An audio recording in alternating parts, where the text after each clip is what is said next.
What is going on, guys? It's Taylor, and sadly, embarrassingly, I finally finished the Hello Neighbor 3 pre-alpha demo that was sent out.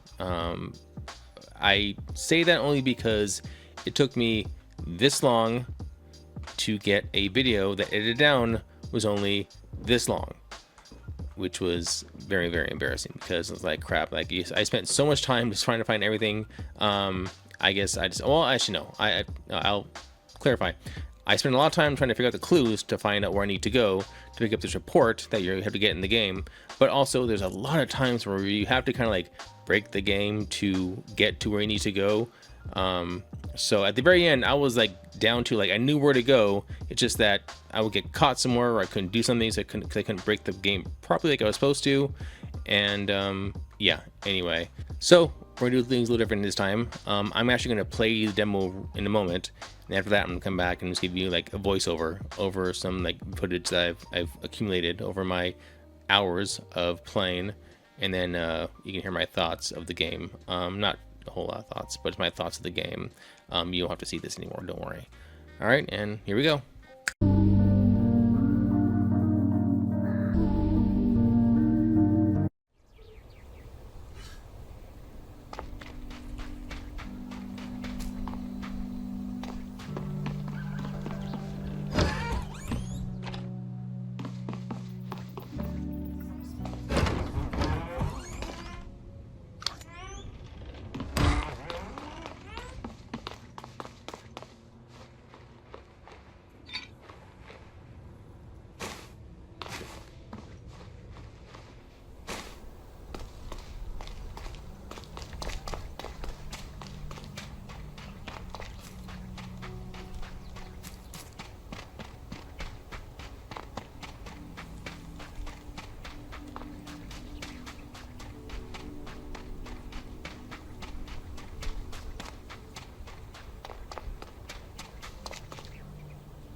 What is going on, guys? It's Taylor, and I hope you enjoyed my playthrough of the pre-alpha for Hello Neighbor 3, which is supposed to be released sometime in the future.